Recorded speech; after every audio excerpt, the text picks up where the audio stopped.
Also pala, huwag niyong gagayahin to. Napagtripan ko kahapon. Ang side.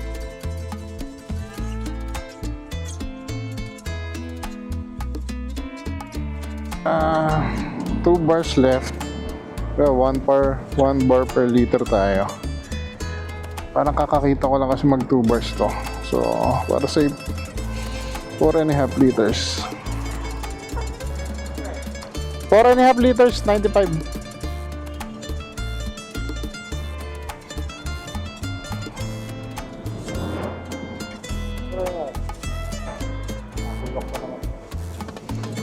Hindi, sagad mo lang.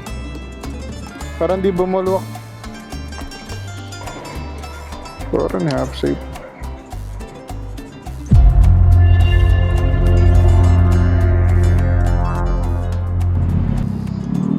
Tara, game! Thursday evening. Gagala lang tayo. Tayo ulit tayong QC. Tapos papunta ron, meron tayong kikitain. Si Brother Eman.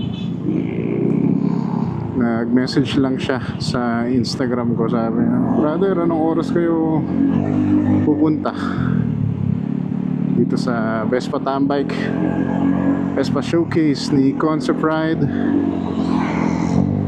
So, sakto, tara, wala akong kasabay. Sabay na tayo pupunta. Kaya ngayon, kikita kami somewhere sa EDSA. Sa may labas ng Kalayaan. May kasama daw siyang isa pa. Kasi si Vespa Scenery, doon na natin kikitain. Yung pupuntahan natin is Dubis Cafe. So ito yung second leg ng Vespa Showcase series o tour ng Concept Ride Motorcycles ni Sir Chris. Again, masayang tambike lang. Kaya ulit tayo ngayon habang walang ginagawa. And hopefully maraming magpunta ulit para maraming ma-meet. Also pala, huwag niyong gagayahin to. Napagtripan ko kahapon yung side mirror natin. Napagtripan ko lang. Sabi ko, maganda yung tsura pag sa ilalim Tinesting ko, ang hirap makakita. Lalo pag sa sa kanan, dito sa silinyador. Hindi ko lang nabalik agad. Sa silinyador kasi pag nakasagad ka ng ganyan, ayun, taklob. Balik natin to agad bukas. Nakaangat dito. Earlier din nakita nyo siguro yung kapaglinis pa tayo ng ng motor.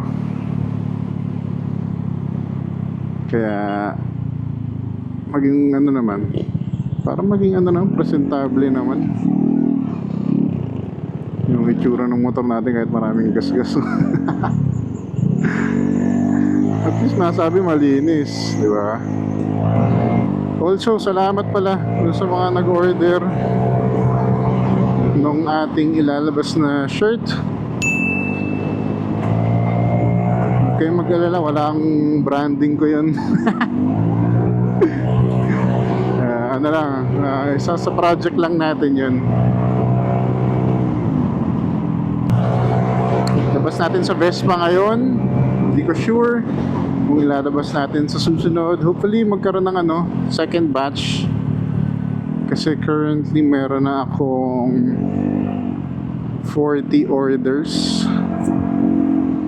Pero meron pa naman ako mga extra. Yung ilang piraso na lang yun para sa hindi nag-pre-order.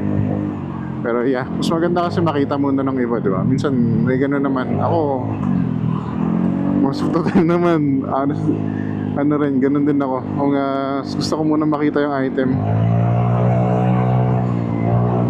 bago ako mag-purchase. So, pero hopefully yun, sigurado gagandahan natin yung tsura na ito. Ganda sana yun. Maganda naman, lino naman eh. Kaso mo, yuyuko ko lang ulit. Ano ko lang, thanks. Kaya nga nasa ibabaw yung side mirror eh. Puro truck!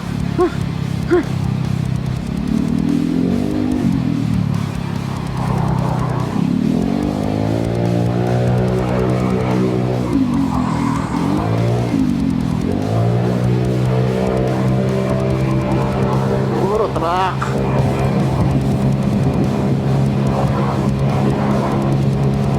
Nadulas yung dilaw na yun, nadulas ako.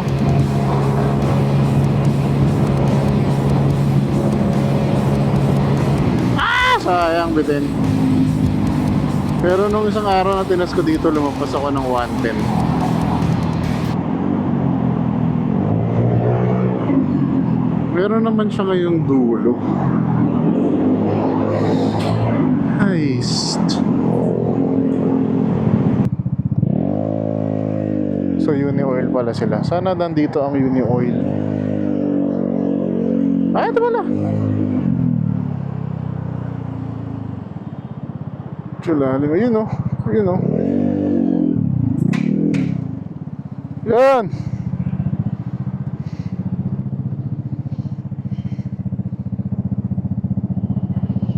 Ah, brother. Basta. Amor. Amor. Ano pangalan mo? Ikaw? Brian. Brian, ikaw. Eman. Uy, para tayo beige oh. Para tayo gloves oh. Ano, tara. Alam niyo ba mapunta? May hindi naman. Naka-waze ka? Kayo na ba kayo? Kayo na ba kayo? Hindi naman. Alright, tara, let's go. Meron tayong mga bagong friends. Ay, putol na. Ito no. Aray. Mga tagig daw sila. Mamaya, kwentuhan kami niyan. Ayun pala dun, no? Masaya, oh. Naka-asfalto. Ganda nung ano nila ba? Bar ends nila. Ano kaya ito? Ito yata yung Moto Gadget na orig eh. Bar End Boys. EDSA pa lang, nagkawalaan na kami ah. Yan yung importansya ng comms.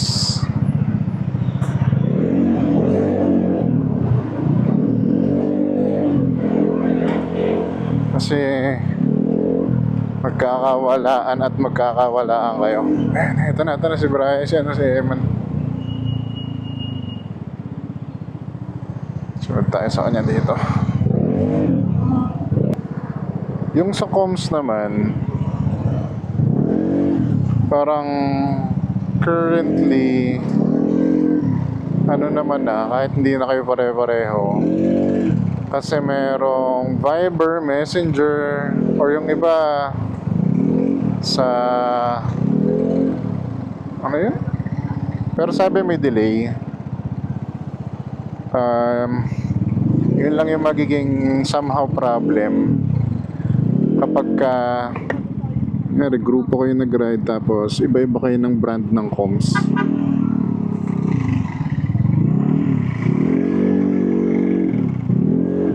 Tsaka yung na-experience ko with chat yun sa huli nating video, kasi siya gamit niya Freedcon. Ano naman sa kanya, nadi-disconnect naman yung Freedcon niya sa Bluetooth niya sa phone niya.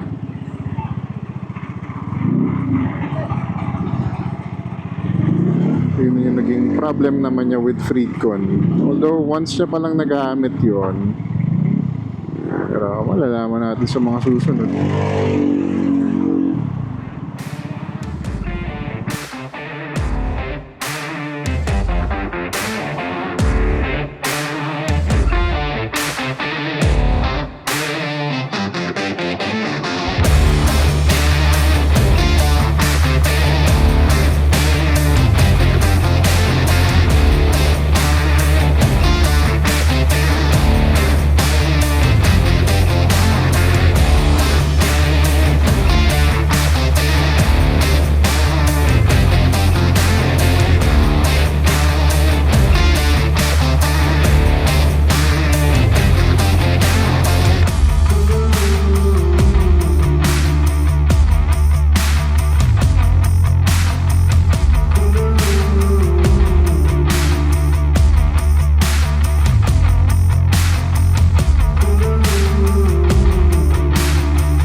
ganito ko. Wala ka may nakikita ka ba? Sorry! Sa akin wala akong makita.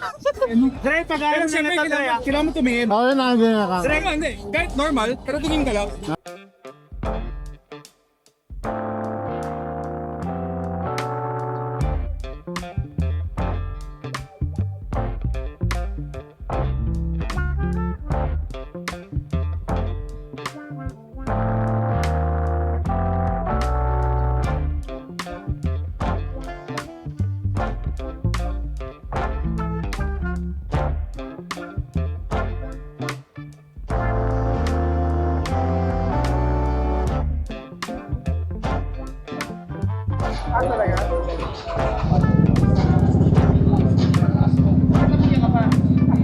Thank you, thank you. Ingat.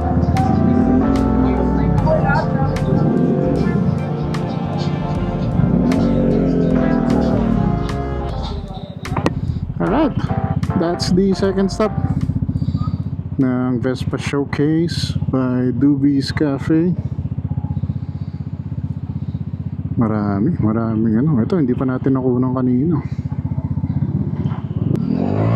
Salamat, brother Brian and Eman, sa pagsama sa atin kanina, no?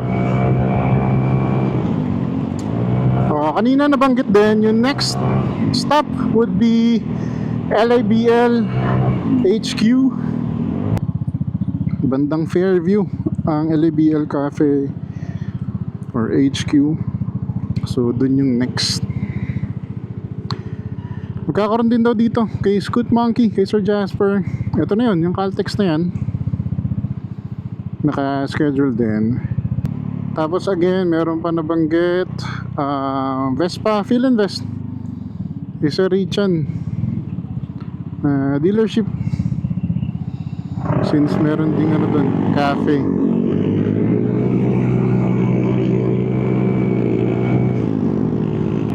Dito sa One Pots natin, silip tayo kung tao ba. Parada na. One Pot Shop, shout out. Akala namin ano, magiging masikip, pero good thing naman is nakuha pala yung buong parking dun sa parang complex ng Doobie's Cafe. Also meron din pala dong ano, mga parang na rin siyang somehow Vespa motor show, since nag-a-award na rin pala sila. Kagaya nung last time kasi walang awarding na nangyari, parang hinabol lang yung naging prizes. Tapos ayun, in-announce nila online yung naging winners for the first leg. Tapos ngayon ito, na-award naman within the night. Masaya rin. Yung same setup natin na side mirror kay Andre, brother Andre, malaki yung kanya Moto Gadget, mas malaki yung view, so mas possible yung kanya kaysa sa atin. Dami nagpunta, sabi more than 50 yun.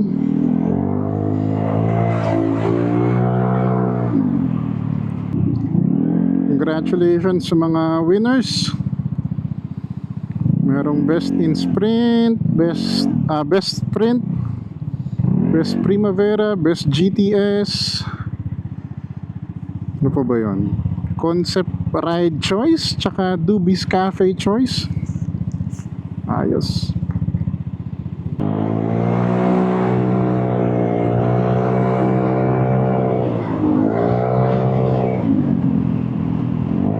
So paano? Ganun lang. Again, maraming salamat sa mga nanood. Salamat sa mga nakasubscribe. If hindi ka pa nakasubscribe, subscribe button lang dyan. Dyan. Until the next one, baboosh!